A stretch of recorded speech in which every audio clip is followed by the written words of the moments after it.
Welcome to episode number 3 to Into the Clashverse. We're here with Drac and Wolf. And we have our very first guest, FuzzyBeaverNuts, who is the leader of the Raided, who I'm, the clan that we're a part of. I'm the co, and Wolfy is a soon-to-be future leader of the Raided when we hand over the reins, when Fuzzy and I are to grep it to run this clan. Wolfie's more like future leader of the world. Yes. Yeah. Well, more like the person behind the scenes of whoever takes over the world, because he put them into place. Exactly. I'm not one for big public experience. He's the shadow government. Yeah, exactly. That's what I want. He's not the face of the government. He's the puppet master behind it. Jumping right into the conspiracy theories. I like this. We're starting off hot. Exactly. So it's been another week and a half of Town Hall 17. Yeah. And what's going on these days is we have the new event going on that has the Christmas cookies. There's the new electro boots that came along with the event. Mm-hmm. And continued progress in the controllable heroes. So let's start off with talking to Fuzzy. How are you finding Town Hall 17? And how did you think of CWL as the first time at 17 as well? It was definitely an interesting experience during CWL because we had maybe 5-6 days of Town Hall 17 experience before we got into it, and really those first few days you weren't hitting full-fledged Town Hall 17s in Legends. You were still hitting baby 17s or 17s with no spitters down. So those first few days in War in CWL were definitely tougher than I was expecting, that's for sure. But we closed out the week strong. We did really well in the Rated. We promoted as champs too, so I'm very proud of how we did there. Yeah, so, we went 7 for 7 in our wars. Yeah. Yep. Undefeated. Heck yeah. And so, but what was interesting from my perspective of 17 is people getting used to what troops are working. Yeah. I definitely saw a lot of people trying new troops even. Well, a lot of people switching over to Hydra because they're the ones that got the new levels. Yeah. Yep. But aside from, the Rated doing well, one of the things that I noticed is that the defenses really didn't catch up yet. So I'm going to be really curious about January CWL with base building and defenses now being there. But one thing that was really odd was seeing a lot of base, especially the first 2 to 3 days, so many bases with holes in it. Yeah. I still find bases with holes in Legends. Yeah, I'm pushing my my second 17 through Legends right now. I've run into a few bases with holes in them from people not updating their layouts after going into Legends. So do you find it surprising that people aren't updating these things? I think it's something that people don't really think about. It's kind of like updating your friendly war base. I guess they just kind of assume the one that they're running is going to be their defensive layout, and they don't know they have to set one in particular. But that's my only, because I'm not going to lie, the very first day that I was in Legends, I did that. I ran a Town Hall 14 layout for my Town Hall 16, so I could see how it could happen the first day. Okay, this is the engineer in me. I'm going, if you go up a Town Hall and you're going to Legends League, it should actually force you to pick a new base. And I agree. To me, just having it just default of just keeping it, that's just broken design on Supercell's part. Yeah. I think there should be more of a heads up, hey, you need to set your defensive base. It's not really, it's just a choose base screen, but it doesn't tell you what your base layout is. It just kind of shows you a small little picture of it. So, you could just totally glance over that and not even notice by the time the next day starts.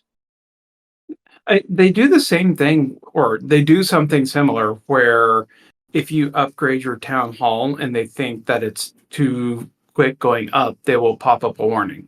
You would think that if you go up a Town Hall and you're trying to go into Legends, they would pop up a warning.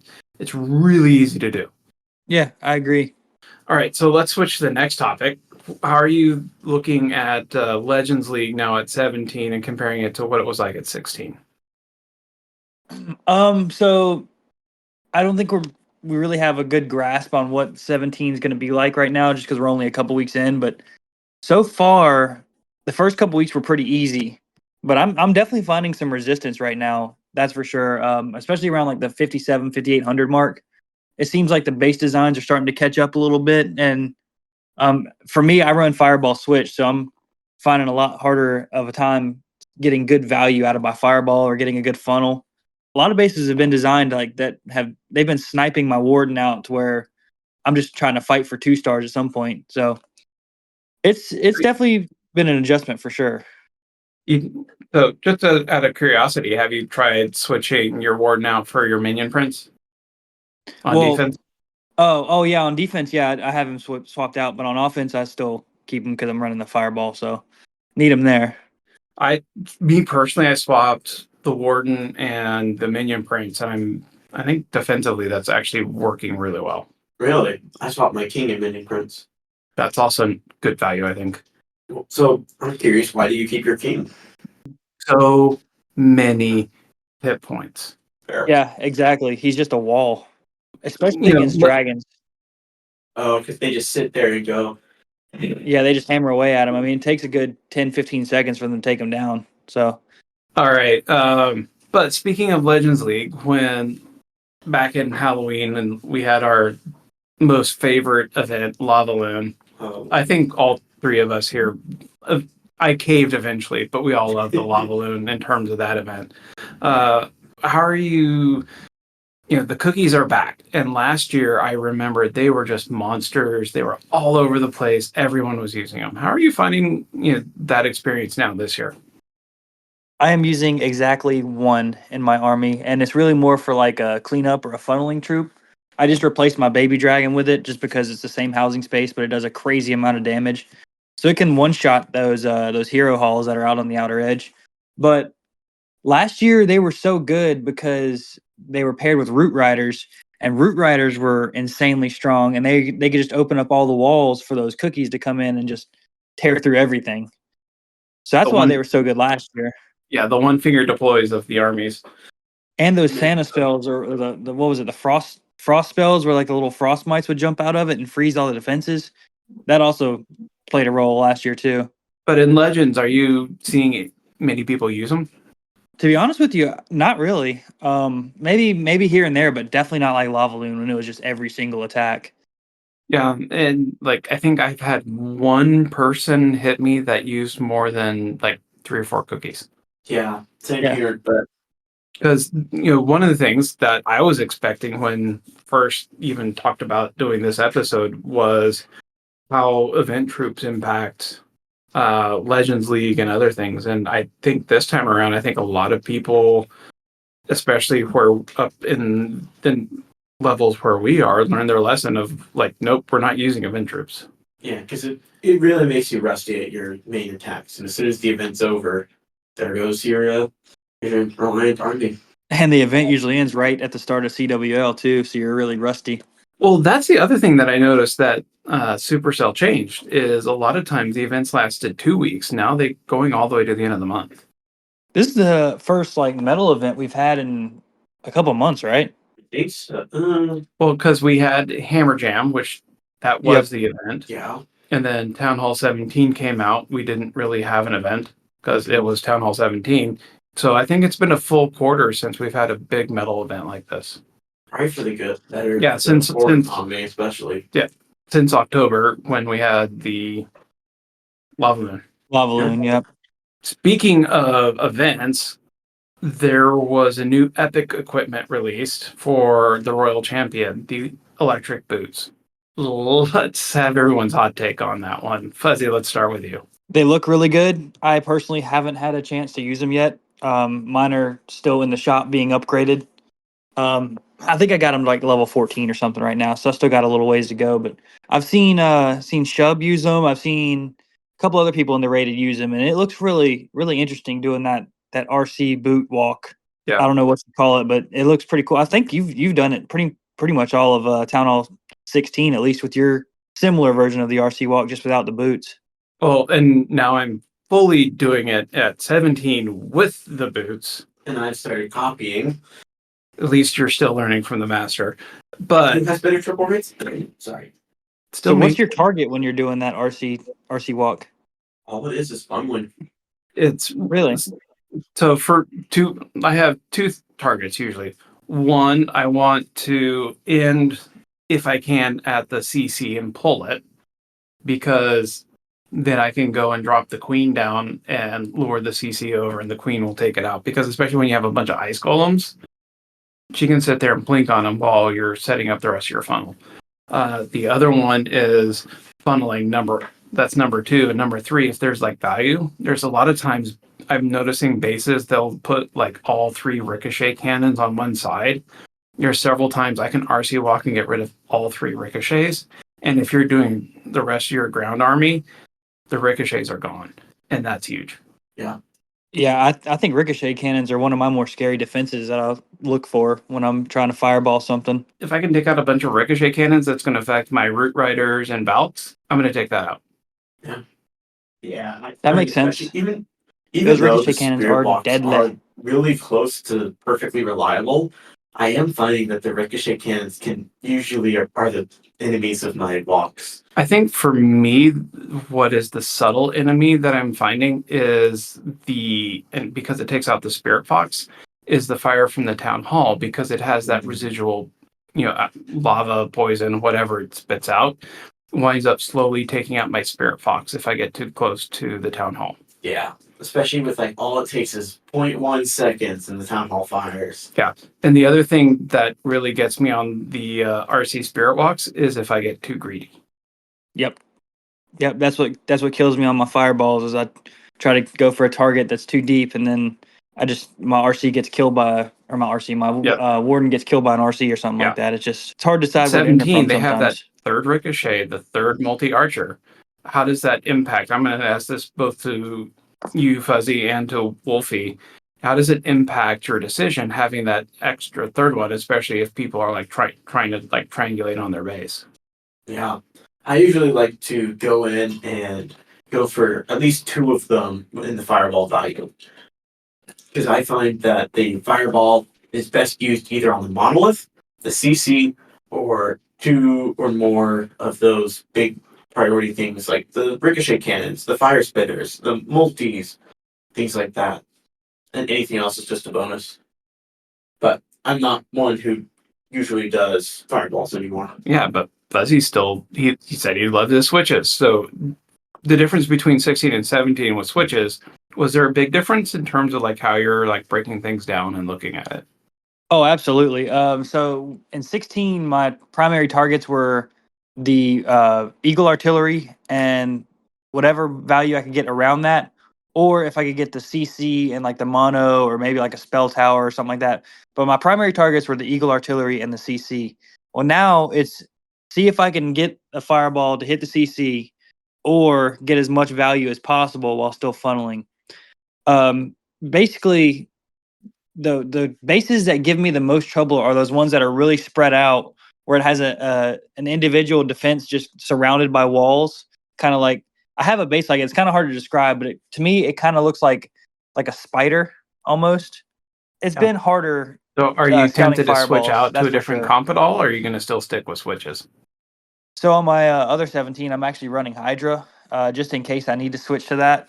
So I don't know. We'll see. I mean, it's weird because some days I'll have like days where I go 2 for 8 or 3 for 8, and I just feel like Hydra's or not Hydra, but Switch is just not the way to go. And then the very next day I'll go 7 for 8, and it's just like, well, okay. I mean, I guess I'll stick with it. Yeah. Pretty much every time I get discouraged so on for it is when I folks have who a good aren't day. So used to Legends it's weird. League and pushing, Fuzzy is referring to going like 7 for 8 is meaning he gets 7 triples out of 8 attacks, not 7 positive attacks. Just FYI. In Oh yeah, I terms should have of specified there. like what you've seen of the RC boots, are people starting to use that against you? Because as much as I use it, I'm just now getting like 2 attacks a day using the new E boots. Yeah. I haven't seen anyone use it yet against me. And you're at what, 5400 level? I'm at 5600. 50. You're at 5600. Yeah. Nice, well done. I'm sitting at 5700 roughly. Just going over my attacks today, I've been hit. Looks like 3 times with it out of 8 defenses. So it's starting to catch on a little bit, but I haven't been It's hitting gonna my be a little while max before we see that, I electro think. boots yet. Starry or At least not starvation, today. it's real. Mhm. I've So I've been like on my main account, I've been saving up and waiting for the next epic equipment that I cared about. And I just today pushed the boots to 26. Yeah, it's a grind. Starry Starvation is Mine are real. at 17. Speaking of equipment, I've been beating this drum for the last few days, but I think that the Lava Loon puppet should have been the Minion Prince's epic. And I think if you replace the henchman with the Lava Loon puppet, Yeah, I the actually Minion never Prince thought would have about been that. insanely That's strong. actually I really think good. I think that's a huge miss by Supercell. Yeah, and it's kind of too late to switch it. Yeah, I mean, you can't. I mean, I don't know if they're making a way where you can. I thought about that too. If you could switch equipment on heroes, which hero would you It's do, actually and what would you that's switch something to? that Wolfie and I talked about is what if you could swap equipment across heroes? I would do Vamp Stash Electro Boots at this point. But in terms of how difficult it would be to test all that from an engineering perspective, it would be awful. Nightmare. I think they would have to like limit. They need to make it to where you can only Yeah. run one epic Yeah. per hero. Something that If limits they were going to do how something OP like it that. gets. But I do think Vamp Stash on the RC would be absolutely insane. And she'd kind of look interesting with the vamp stash. Yeah, it would be interesting to see the RC with the giant yellow mustache. Here's the question that Wolfie and I was discussing, and do we even think that this is a kids game anymore? Because I remember, way back when, and I know it pulled Wolfie in as a kiddo, 7 years ago, Right, 8 years ago. Yeah. But is Clash of Clans really a kids game anymore, or was it ever? I don't think it was. People, I mean, when it came out, it was a mobile game, so I think it was targeted at people that were old enough to have phones. So I don't know if it would be Way back necessarily then a when kids you game. guys were so young and prosperous at that time. Wow. I was Yeah, not prosperous that's as a crazy to senior in think high about. school. That's for sure. Like, I'm almost a senior now. It's even crazier to think that you guys are closer in age than I am to Fuzzy. That's how long the game's been out. I don't like that. Yep. No. Yeah. All right. But given that, okay, so it's not a kid's game anymore, and it takes a lot of investment because even if you go and start today, you could probably get to Town Hall 9 pretty quick. I went and did this test for myself. It takes, 2 to 3 months maybe, depending on if you can throw a few dollars in to get the extra builders. But it's not hard to get to Town Hall 9. But then there's from 9 to where we are today at 17, not to mention any time in between there, Supercell then releases more Town Halls. It's a long grind. Would you guys ever think about trying to get more friends to join or ever recommend this as people to start? Gosh, I mean, maybe before equipment and ore was introduced, I think it would be possible. But I mean, to go from nothing to max, I mean, it would take forever unless you just spend tons of money. And that's where I was thinking the other day of, I'm just noticing some of the folks coming back to the rated, they're coming back. They're like, oh, new town hall. Look, I'm an OG person, or I've been there a couple years ago and I'm coming back. Their delta between where they were a couple years ago or even a year ago to get to max is nowhere near the deficit where if you're starting from scratch today. Yeah. I would personally not really recommend Clash to my friends. One, because it's so pay to win focused, as we talked about last episode. Pay to accelerate. It's not pay to win. Yeah. Clash Royale is definitely pay to win. Yeah, that's fair. It's a very different vibe in the Clash cinematic universe. CCU? Yeah, it just doesn't work. Yeah. No, we're going to go to MCU. By the way, Supercell, if you're listening, MCU, Clash, you're going to get a ton of people dropping money if you do skins for that. Absolutely. Imagine like a Groot or skin DC. for the king. Or a Groot skin for the Overgrowth. Oh. Well, but they don't really do spell skins. There's Or you always could a just fur- do DC skins because DC's better. Oh, child. No, each has their own. Each had their own period of which time they were better. Currently, It's true. yeah. I think currently both of them are in a tough place. I would love to see a Transformers crossover like they did in Squad Busters, I think it was. Ooh. Transformers would be a cool one. The King is Optimus Prime. That would be sick. Granny Bob. I mean, Or Megatron. Oh, that'd be even better. Or better yet, get the soundtrack from the first Transformers movie. Good time. Play that as the music. There you go. Way better. All right, we're way off track. Meanwhile, back in the Batcave, we don't recommend this, people, but we are in the event season. Would this was a question that Wolfie brought up. Why are most of the events focused on the holidays? It's mainly instead of like the having say a random month in, I can't really say October because that's Halloween, but just a random month like in July. Why don't we have those big events versus we have them seemingly all in like one half of the year with like Christmas, Halloween, there's like some New Year's, all of these like giant events that seem to be like their main money target focus. Oh, with the Lunar New Year as well. My guess is because most of the people, most of those holidays that they're putting them around are international holidays. So a lot of people are already celebrating anyway and are, off work and maybe more inclined to spend money. That would be my guess. But I think it's also just easier for them to do it that way too, instead of just having it at a random time in the middle of summer or in the middle of a dead part of the month. Yeah. One thing I was thinking about is in places like America and Europe, you have one side of the globe where your schools do XYZ, and in another place like say I think Australia, you have the schools are flipped. Because they're in summer. Yeah, they're in summer when we're in winter, to where it's completely different school schedules, and so kids especially may not have the same amount of time even to do these big events But if you're not targeting kids, because it's not a kids game. if you're targeting adults, you're looking at the adults' time off. Yeah. And where adults are already having a budget to spend money. But from my perspective, in terms of running a business, you're looking at times where people are, one, wanting to spend money, having leisure time to go and do things. And three, if you have leisure time, you're trying to accelerate your development of something, they're going to try and give you more books and other things to do that. Yep. Instead of waiting around 15 days for your hero hall to upgrade so you can do the next level of one of your heroes. Good grief. Yeah, Hero Hall was. Yeah, I don't understand why they even added that. Well, I understand why they added the hero hall in terms of like hero management. I think that was a good addition. But in terms of having to upgrade that separately, yeah, that's what I meant. I don't know the about upgrade that. for it.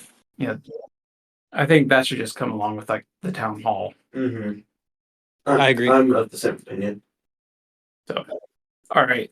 So we have our new events. They're focused on the holidays because I think part of it is they just go ahead and just time the major surge of like, okay, here's a new town hall. In the US, we have Black Friday. We're going into the holiday season, generally around the world for both the Christmas and then New Year's and then the Lunar New Year's. I think there's just a lot of people around the world having time off to go and focus on the game. And I think they're just, going all in on that. And so they'll just go and try and get as much, cash reserves as they can to then take them through the rest of the year. Because I've noticed that by the time we're getting to like April, there's a drought of updates. And so between April and then the next town hall release, there really isn't a whole lot. Yeah. Is that our off season of Clash of Clans? So one of the things, January to April. yeah, it's spring training, but not really. well, I think by summertime, there's a lot of people who are taking long vacations and they may not focus on Clash. And the dev team over there definitely takes their time off in there. Yeah. And I think they're also looking at trying to push like and test internally, like what are they going to do next? Yeah. So what would you think, if you were trying to approach this game now, because we're all Town Hall 17, we're at the top of the map. What would you do if look at yourself like a year ago and you're trying to grind up and push, what would you have wished to have had in the summer times to go and incent you to play more? Oh, I mean, I pretty much play constantly, so I don't know if they could get me to play even more. So more hours in the day. Not really a problem for you. But I mean, a lot of people complain about the events happening too often, but me, I love the events because that's when I rack up on ore and I can actually catch up some of my equipment. And it doesn't really seem like that much of a hassle to me if I'm already doing 8 attacks a day. I get through the events in like 3 to 4 days anyway. So I like those. I like those when they come around in the middle of the summer. It kind of gives me something to do. But we're not the average players. So I'm just trying to get us to think like, what could we do to lure people in to try and, like if you're wanting to upgrade, I think me personally, I would do like Hammer Jam a couple times a year, like for a week at a time or Unlimited something. heroes. I would love that. Bring that back. Yeah, I agree, but Supercell will need to learn to let go Or of maybe that do cash something where cow. it's like hero upgrades are half price and they only take a day or 2 days or something. Some kind of event like that. Yeah. Yep. Something that Yeah. still incentivizes the use of those books without getting rid of and making everyone angry.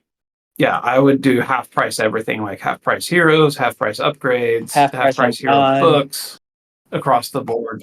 Just do half across the board, like a couple times a year, especially if you're trying to incent people to like come to the higher town halls. That's definitely something that I will think about doing. On a more personal note, this is going back to the rated and me going and spinning our wars. I have now noticed that not just Wolf is above me on the map, but both Wolfie and I are above Fuzzy on the map. And I'm curious, how does I Fuzzy mean, feel about how that? is Wolf not maxed and at number one with all the sneaky goblin farming he's done the last couple months? So I'm more disappointed that he's not number Ouch. one. Oh, like, yeah, it's like, no, there's just people out there who have way more time than me. Let's ask that question at Town Hall 18 because he will have Ooh. had time to go a dirty, sneaky goblin farm between now and then. And catch up to all the people who are already maxed beforehand. Next Hammer Jam. Oh, next Hammer Jam, all my walls are going to be Town Hall 17. Okay, Fuzzy, write that down. I think we'll We're all gonna have hold him to max it. walls before then. Yeah. So I'm going to take the lead here, and let's dive into Under the Hood, where we're going to ask my dad, Drac, some questions about engineering. Let's go into our first question for the Under the Hood segment. And it is, why doesn't Supercell limit which troops are used in Legend League and War? And I think we're implying here, aka, why don't they limit special event troops to like only like regular attacks, right? Yeah. So there's a couple of things. One, from an engineering perspective, it's actually not that hard to do. But what it would do is throw a lot of confusion for the average player to be, hit that attack button in Legends League or hit the attack button in War and get a dialogue saying like, "Oh, you can't attack. You have the event troops," and then would have to go and train a new army, and so there would be a lot of complaints. So this is one of those things from an engineering perspective, not super hard because you just have to say, if you have any special troops, you can attack. Relatively simple, but from the feedback from users, they're going to complain and be like, why do I have to train another army? And especially if you're trying to hit late or you're trying to get all your Legends League hits in, it's just, it would just create a lot of problems to actually go and train users to go and do that. If they had done that from the very beginning, you could do that in terms of trying to train people like how to use your software. But from this case to now introduce it, that'd be tough. Yeah. And when people are like, oh, I'm going to spend an hour doing a boost session with my lava loon, and now all of a sudden I have to do my dragon attack or super hogs or whatever in order to get my hits in, it's tough. Yeah. Throws a wrench in the whole system for the average player. Yeah. So technical perspective, relatively easy. From end user perspective, a lot of complexity. That makes sense. Yeah. Any comments? Say Fuzzy? what? Oh no, I was just saying that makes sense. I think if as long as the event troops aren't like ridiculously broken like the lava loon ones, then they're fine to be used in War and Legend League. Like I don't really notice the cookie pekkas making a difference. So Yeah, I did notice that most people that were even using them against me, and even those small amounts, weren't really tripling. And they were only used for like cleanup. They weren't used like in substitution of bouts like OG root riders. Yeah. And I think really what we're going back on is one last year's cookie event. They were ridiculously overpowered because I think Fuzzy, you're right that because they were paired with Root Riders, but the other one was like Lava Loon. That was, and I'd love your perspective on this one. How much did Lava Loon hurt the rated when Oh we were gosh, I going mean, it through was things? just if you weren't perfecting the wars, you were gonna lose, which was really frustrating. I mean, yeah, they were insanely good, but you could still fail with them. And one failed attack meant a lost war or losing trophies in a Legends Day, and it was just really annoying. And I think that's where two things is if Supercell wanted to expand their use of special event trips, so it takes up the whole month of being able to say you can't use them in CWL. But again, that injects all sorts of the same problems. But it could allow more fun for more of the month. But I think one of the biggest drawbacks is people, when things are too overpowered, it throws things out of balance and it gets them to be lazy attackers. I say we wrap up that one. Let's move All on right. to our second question. All right, bring it, Wolfie. Why doesn't Supercell bring things like Discord into the in-game chat and integrate that in? And and this is like a 2-for-1 kind of special, is if they were to decide that, how did the teams actually pick what they work on? And is that like something valuable? Yeah, third-party integrations from a both company and engineering team perspective is always tricky because it's not the core of your business. And that's where I think Supercell has relied on providing APIs and having people who are super excited and who happen to be techie like me, or folks like Clash Ninja or our Clash Perks bot writers or various other people who will be excited about the game and their engineers. They'll go and build tools for the community. And so could Supercell do their own integrations for Discord? Absolutely. But instead, they said, we're going to take our limited engineering dollars. And, when I refer to engineering dollars, that means, you have the salaries that you're paying your engineers and be it whatever it is for your company budget. They're deciding that integrating to Discord is something that's not going to help them generate revenue or if they're trying to make the community better, it's not going to have enough impact to where it would pull in revenue and otherwise. And once you start an integration, people are going to expect you to keep it up. And so all of a sudden, like if you need to pull resources to then go and work on 10 all 17, if you pull people then from working on your Discord integration or whatever other third party that you have, all of a sudden you're disappointing a much large, even more people because you're not keeping up to date. And so it makes trade-offs of what to work on and how in terms of your prioritization just that much harder. The bigger footprint you have to take care of, then the more difficult it is every time you have a new release to make sure everything is up to date and everything is tested. So that's why a lot of companies or segments of companies will set up APIs and rely on their community to go and build tools and integration for them. Yeah, I think that sums up the answer pretty much right there. So, I can't argue with any of that. Fuzz? That's all above my pay grade. I don't think it's above your pay grade. It's just a different experience. Yeah. All right. Yeah. So I think that sums up pretty much everything we need to hear for that. Right answer. Let's move on to our final one, or question for Drac from Congressman Coolrick, even. Not even one of mine. And Congressman Coolrick says, we've talked a lot about bugs recently with the update. So for a positive spin, is there anything you've been particularly impressed with that Clash or just Supercell as a whole has done? One, Congressman Coolrick, if for folks who don't know, he does the Reddit Talks Clash. He's one of the moderators over on the subreddit for Clash Plans over there. So this is a great question. And I think one of the things that Supercell is doing well is starting to provide generalizations for various mechanisms in the game. One that we saw was the Hero Hall, or at least the biggest impact. And that's focusing on how do you have more than 4 heroes, being tied to their altars, because they're wanting to limit the number of altars per town hall.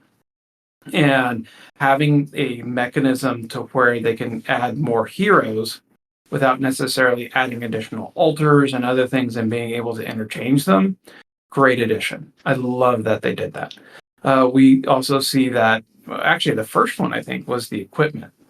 Yeah. And where like all your equipment was in one building, and being able to interchange equipment for your heroes, being able to upgrade them and be able to manage them, great addition.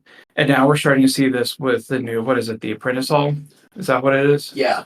Where the builder and lab guy sits. Yeah. The very expensive gym sinks go to the Apprentice Hall and not provide much value. Hopefully that changes in the future as Supercell learns their lesson that this isn't a great business model, but I'm not speaking from expertise, but yet I am. But the Apprentice Hall is yet another way to where they can keep adding more helpers and apprentices, or whatever you want to call it, as a mechanism without adding additional buildings. And so I actually love this pattern that they can continue to add and modify the game in terms of having things like generalized buildings that can handle a lot of complexity. Yeah. I know I especially would love like a troop training apprentice. That for like 1 hour you get like a free training potion. That's something that I would really want to see. I mean, that's one of my favorite things in terms of all these events, and I wish they would happen more often, is because we get the troop training boost. Yeah. And I think, and Fuzzy, so let's take an aside. Fuzzy, what do you think about the troop training boost and what I it love takes it. to currently train an army? Because we've talked about this before. Troop training boosts are A-okay with me. The 50% training boost they did during the Lava Loon event was fantastic. I was just sad that they didn't combine that with Hammer Jam. That would have been perfect. Like, I can just imagine sneaky goblining without even needing a boost potion. You see, and that's where Supercell says no, because you're not buying a boost potion. If I don't Exactly. boost, it takes 45 The minutes problem. to train my Switch army. And that is just ridiculous. That's archaic. It shouldn't take any more than 15 minutes to train an army nowadays anyway. Seriously. Well, and it also prevents them from adding additional camp space, because then there's even more troops to train, and it then will frustrate the Yep. users even more. So there's a lot of complexities of why I think in the long term, like troop training time is. Do you gonna think be they'll that. ever increase the Yeah. army camp space again? And that's where I think once or twice more. I think next town hall they will. I'd be shocked if they brought it for 17, because they've tended to do it like every Even other one. times, yeah. Well, because they did it at It didn't increase 15? to 16, I don't think. It did not at 16. It did at 15. And they did it 13 but not 14. So it tends to go like every other, but this time they have not introduced that. Maybe as defenses go up, they will. Yeah. They could do that, but Try and balance it out. But I honestly think 320 is a pretty good place to be at. Seems, I say balanced, but the heroes aren't really balanced, are they? That's a whole nother conversation. that's a whole nother podcast. Yeah. All right. So But in terms of like being impressed, I love the generalization and trying to have condensed management and complexity into several buildings. I just wish that they would take that to some of the rest of the UI, because I think there's just too many buttons that pop up in terms of like events, controllable heroes, snacks, and yeah, war there's that. attacks, training, Using and wall everything else. rings. I agree. So Good grief. how many times? Like I think it's 4 steps you have to take to Yeah, it's decide very to use frustrating. a wall ring. Is it really? Wow. But if you want to sell a magical item, it's really easy.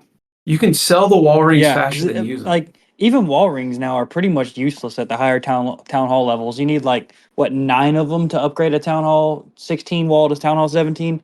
I mean, it's pointless. Yeah, it's 1 wall ring per million. Yeah. Which I think is a good amount, but I do think that it should slightly increase to like 1.5 million once you reach a certain town hall. But then you have to go and say to that effect the lower town hall walls if you're rushed. Or just say when a certain level, it's like you use 6. I think it should be like regardless. 3 Yeah. max. Because you can only hold 25 of them. I'm not disagreeing, but I'm just saying at certain points it's the cap it, and like regardless of how expensive they are, just like, all right, it's going to be in number of wall rings. Yeah. All right. Let's move on to this next segment. Okay. Go to the Clash Toolbox. Oh, Pretty quick one. yeah, one of my favorite websites, Clash Ninja. Fuzzy, have you ever I used did, Clash but Ninja? I haven't used it in probably 3 or 4 months, at least since Town Hall 17 came out. Just because I hadn't really thought about it. I like it. I think it's a great website. To me, the thing was I just had to keep updating my own things, which I kind of would forget about, and then I'd have to keep checking back and forth of what I have upgrading and stuff like that. But it's a great tool. I love it. I'm so glad that it's around. Yeah. So, and this is one of the things where it goes to Supercell is Clash Ninja is reliant on their API to do the best you can. So there's no APIs to reach into a town hall and understand like where they are in their upgrades or what defenses they have in order for him to pre-populate it. But it is a fantastic website. He does an amazing job when there's any new updates, making up graphics in terms of what are the when the new epic equipment comes out, he has a chart of all the breakdowns of where it goes and where are the time reductions. But if you're trying to plan your upgrades, it's amazing because he has a whole website you can put in your town hall, put in your levels, the number of builders you have, and you can go and lay out a plan of what you're working on. It's a great tool. He's an amazing resource. Go check him out. He does have a code. I think it's Code Ninja. Something like that. So if you want to support a creator, I know Wolfy and I, we support Trample, but if you're going to go and buy stuff in the store, please support somebody, and Code Ninja in Flash Ninja would be a great person to go support. All right, let's bring it on home to our final segment. What the actual? Where I'm gonna continue talking and asking these questions, and I'm gonna ask both of you guys. Ever since you learned to talk, you always ask questions. Yep, almost like that's how English works. The language. Anyways, first question is from Kat. What is it like to lead a clan in the Red Thorn family and also as part of the CFF? Are there any special challenges you encounter? Who is the good cop and who is the bad cop in the rated? And how do you encourage activity, not just with your members, but with your TR or the rated leadership group? Oof. All right, Fuzzy. You can take that softball. Well, I feel like the special challenge is me. I am the special challenge that everybody encounters. I cannot disagree. Nope. He is my good challenge. cop, bad cop. To be honest with you, I don't really think we have anybody that really needs to be a bad cop. Probably Kat would be my vote for bad cop. She's definitely mean and toxic. Everybody knows that. Drac, you can be bad cop sometimes too if you need to be. But for the most part, I don't think we ever really need much enforcement. Yeah, I think we are blessed in the rated that generally it's been a great group. Behind the scenes, I am the bad cop. Usually I will go and tell Fuzzy like X, Y, and Z needs to happen, and he goes and be the face of the rated, and I'll go and take care of everything. Yeah, pretty much. Yeah. I would say so. Is that fair? Yeah, but in terms of our leadership group, it's a great group of people who are in the rated and the CFF. I think one of the challenges I would say within the CFF is just the number of events that can all of a sudden happen, and just trying to coordinate spend times and doing other things. And it's just more of a coordination problem. And if that's the worst thing that you're going to have, I 100% agree. Sometimes it's we have a few events happening all at the same time, and it's just chaotic. But for the most part, it's pretty easy, and everybody knows where to go and when to be where, and we're a pretty well-oiled machine at this point. Yeah. How many years has it been? Oh gosh, CFF's been around for long time. So before me, and I was there in 2016. I was here in OG rated. 2023, I think, was when I started. So way before me. All right, so here we're gonna inverse everything, and we're gonna let Fuzzy take the wheel, and let him ask the questions. All right. Take it away. Well, Magnus asks, if you could buy a triple, how long would it be until Fuzzy was broke? And I will answer, and it just says Yes. Depends on the day. Sometimes within the first couple attacks, sometimes within the third attack. Depends on the day. Yeah. But what about what about Day CWL? one. Would you be broke buying Day triples one. for other people? Day one. Day one. So the Within answer 5 is minutes yes. into the first The answer war. is yes. That's what 15 times 7. Yep, whatever that Out of is. my price range. All right. So for our Yeah. next question, is from But- King Redbeard, and it has to do with Blood and Legends. And I know Drac, you wanted to kind of go into this one a little bit, but he asks, "What led to our cone fascination?" So you want to go ahead and explain to the audience what that is? Yeah. So within the red thorn family, and that is red thorn, the rated, and shiny gemerald. By the way, still recruiting. If you're high level clan, come join us. Apply on Discord. But we have this friendly competition because there's a few of us who are competitive. Just a little competitive. Nothing else. Fuzzy and I even compete on how competitive we are. I think he's winning at this point because I have, Wolfy to take all my energy. But we do have a competition where every season we have a sign up to where who can push the highest in cups during the season. And the loser of the season buys the winner a gold pass for the next season. But in there, we have from King Redbeard his other persona, Scallywag. I think it's like 2 full personas now. Like it's not just like an alt account. I think it's like a whole No, nother it's thing a in his split life. personality. Almost at this scared point. of another kid. Like I'm like it's like a second personality. Like he'll have conversations with himself, and it's a delight.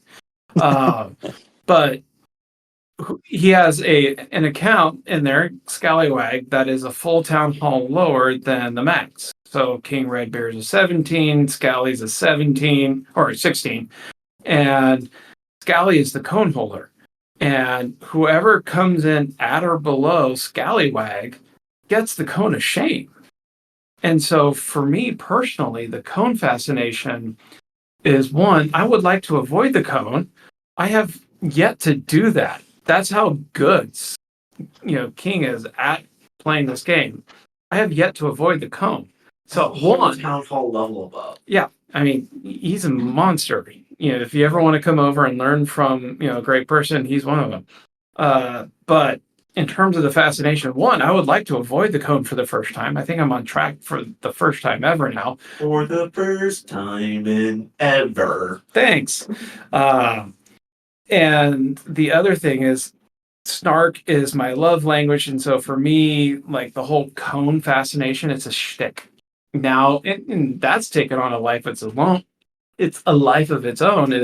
I got to play the humor card all the time, and I'm going to lean in on that. Yeah. What about you, Wolfie?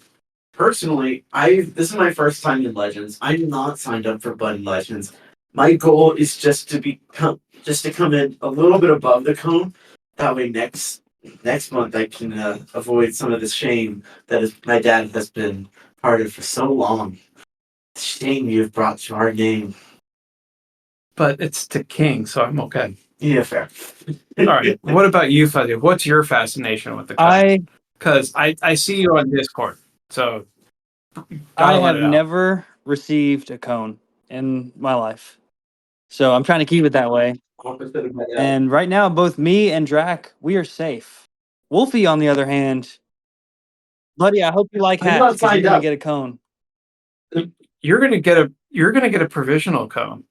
Oh. I hope you like how it fits on top of your marching band hat because it's gonna look good up there. At least it's on top, not around the neck. True. I will say, I haven't done my hits yet today, so we'll see if I shoot up again. Hopefully. I better hit those training potions. Yeah. Oh wait, do you need some more? Oops, so sorry.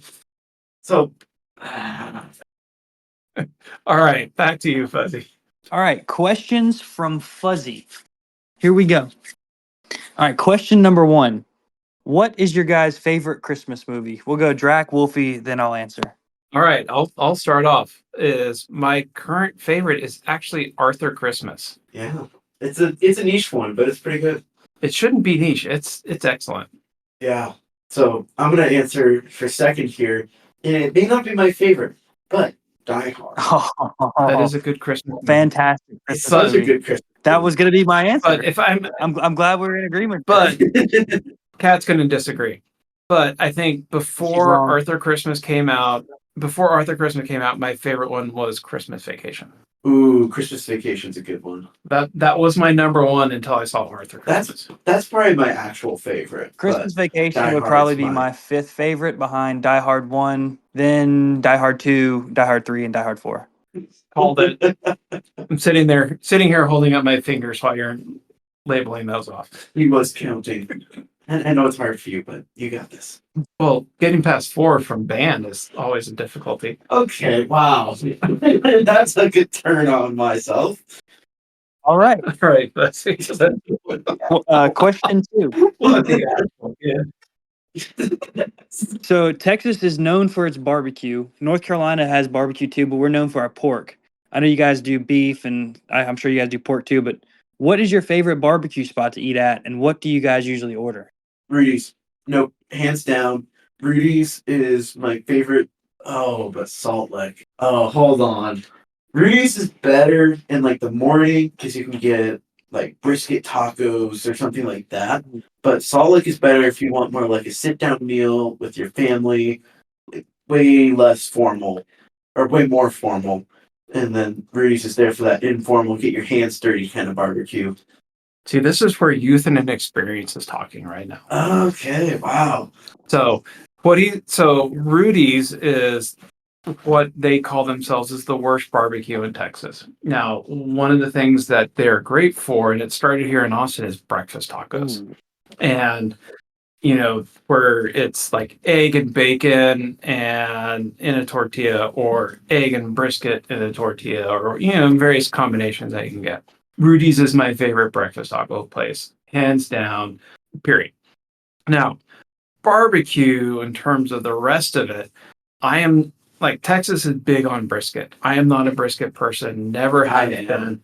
I know you love your brisket, but is Wolfy referred to Salt Lick. If I have to send somebody who comes into town, if they want like a nice experience, there's no place better than to go to the Salt Lick, because the whole atmosphere, spot on. But it feels like you would expect it to.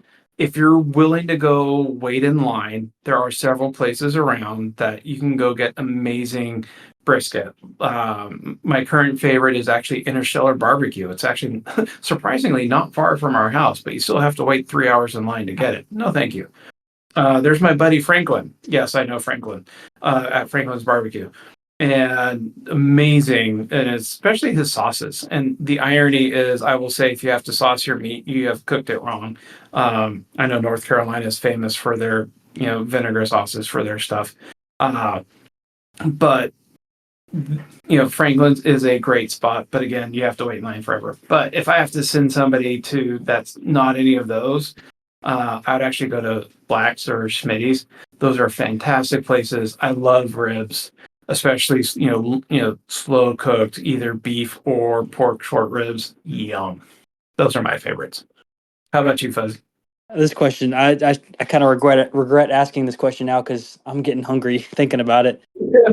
I love brisket. Glad we all had dinner before this. Seriously. Oh, I did too, but it was probably about 2 hours ago now at this point. So I might have to make a cookout run here in a little bit. But I love brisket. I love pork barbecue. But honestly, I've really been digging on some beef brisket lately. And I think that might be my favorite type of barbecue now, which is kind of sacrilegious saying that in North Carolina, but it's good stuff. Yeah. Why are we taking Fuzzy's opinion on this? He's not from Texas.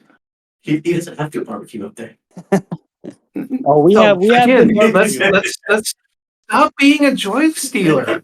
They just have different. It's not like it's St. Louis garbage. I mean, North Carolina has really good big barbecue. Oh, it's so good. That Lexington style, that's where I'm from, and it is just so good. That tomato and vinegar based sauce, oof, love it.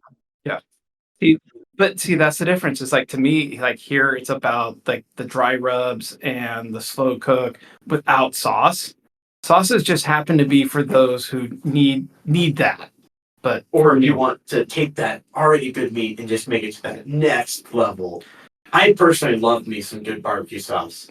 Yeah. But if you really want to take it to the next level, sorry, this is an aside and I can maybe take this out, but there's a restaurant here called Loro that actually is joined by Franklin's and one of his other friends who does Asian cuisine, and they did a fusion restaurant. So they do like brisket pork belly tacos. Ooh. And it's, oh, I mean, it is fantastic. So Fuzzy, if you ever get out this way, that's where we're going.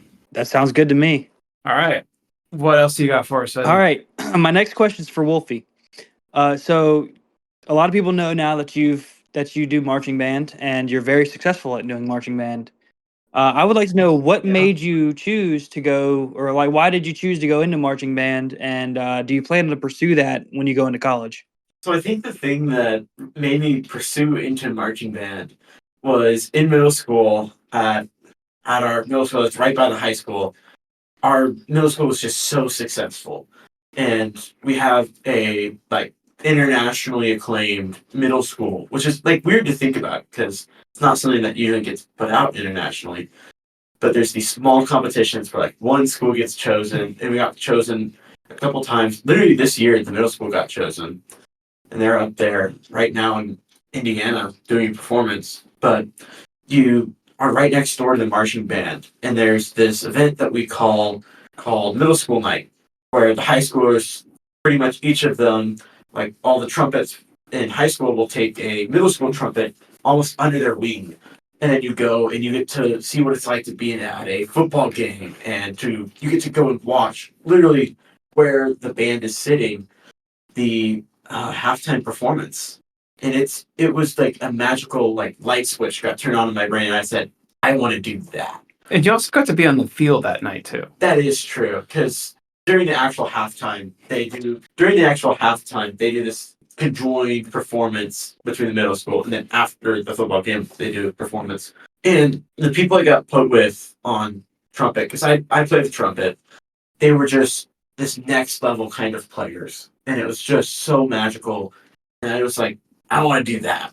And so I honestly probably plan to pursue marching band in college. And it is definitely a deciding factor of which school I'm going to, especially since I'm currently a member, or made the region band for this area. As a sophomore. Yeah. So it means that I probably have a future up there. If you want it. If I wanted it. So schools like Michigan or Ohio State, those are definitely ones that I was. University of Washington.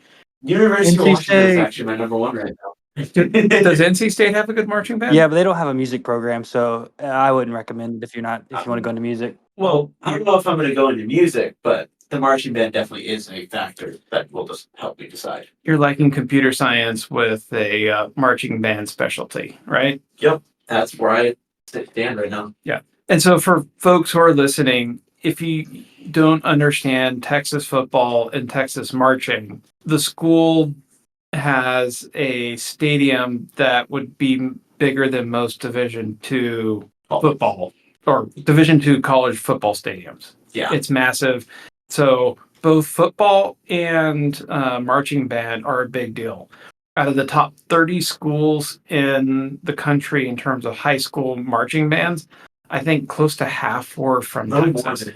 Were from Texas. Yeah. And a good, 2/3 of those were from our area. So Wolfie is like in the elite of the elite in terms of the country. I'm proud to be one of the, hopefully next year, lead trumpets. Yep, knock on wood. I don't know if you guys could hear, but Drac pounding on his head. Yeah. All right, cool. All right, next question. Drac, so what's it like having your son in the clan, and are there any challenges that you face when it comes to that? I think having my kiddo in here has been fantastic because I don't think I would have come back to the game or to the rated if it wasn't for my kiddo. And it was a way for us to bond and do things. And it's really interesting to see each other. We push without getting on top of each other, if that makes sense. Because we don't get at each other. We're like, oh, hey, check this out. Look at this new video.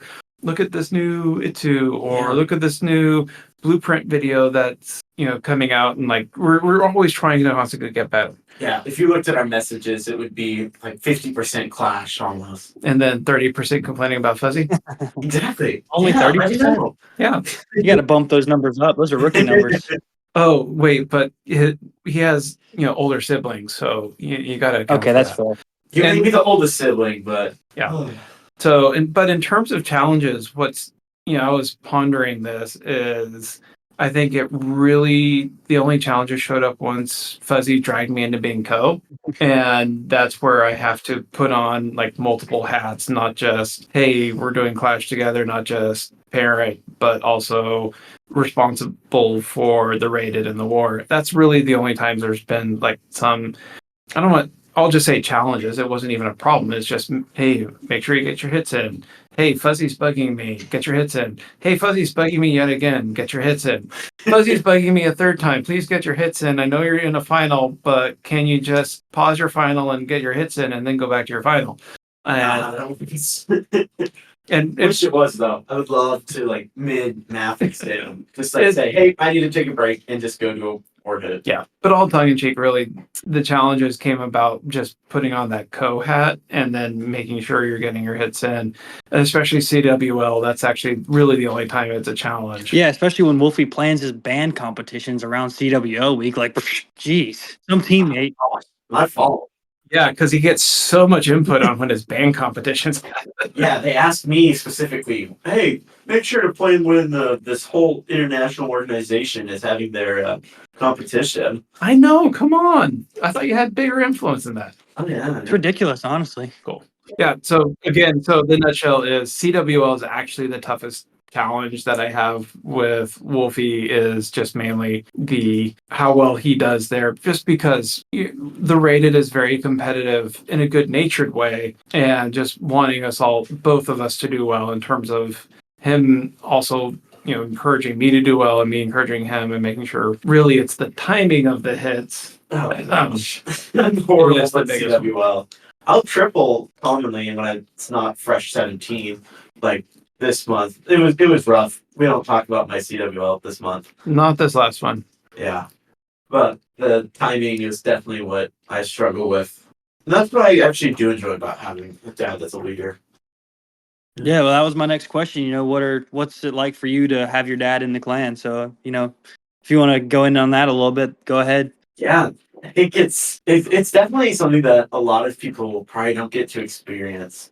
And it's really cool having someone who is so much older, so much, I don't want to say wiser, that's a bad descriptor, but so much more of this elderly almost guy for this game who has made all of these mistakes before. And you can say, hey, by the way, when you go up to 14, don't put down your unicorn right away because you need it from the hero boost. You can use your heroes while they're boosted up to max level at each new town hall when you're rushing up. So you're saying you're leading on old age and treachery. Yes, old age and treachery, your only thing going for you. And I think one of the other cool things about having my dad be part of the clan is that if I ever forget like a war hit, he can grab my iPad and do something. Like if really needed, it can be like, hey, what's your password? I need to get into your iPad. Let's be honest. I already know your password. This is true because I don't keep secrets like that. Tech is open in this household. And so it's also really interesting because if I ever need CC donations, I can just go, Phil? I don't even ask anymore. I just say the word, Phil, please. And I get, oh, hey, look, Drac just dropped some trips into my CC. Or he grabs the iPad and fills it himself. This is true. I will do that. Yeah. Because again, he knows the code. He can fill it. Yeah. So I think that's like the biggest differences from being in a clan with my dad than a normal person would have. But so is it weird when I drop some of the OG stories of the clan? Definitely. Because hearing like, oh, this person has returned, I'll be like, I've never seen this person before. And you'll be like, oh yeah, they were here 7 years ago and they did blah, blah, blah, blah, blah. And I'm like, you remember this. But then it's also like, these are some of your friends from what, back in 2016? Yep. It's like a whole new chapter that I'm discovering of you. Yeah. It's really cool. But you're front and center of the lore. Yeah, Is that weird? not really. It's kind of become the new normal for me, almost. All right, right. so with Yeah. us being in the northern hemisphere, it's going into wintertime, or it is wintertime for us now. It's hibernation season, and I tell you what, we Hibernation haven't season, had a baby. mutant possum sighting in a little while. Do you think the mutant? That's true. We That's did have a true. pizza delivery today. But I don't think the mutant possum was there. At least Cino didn't say anything about it.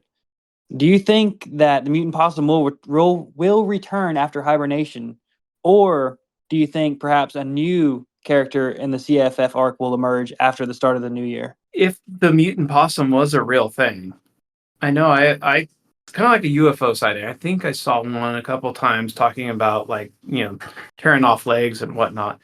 But Cino just happened to be in our clan, and the mutant possum just happened to show up. Kind of sus.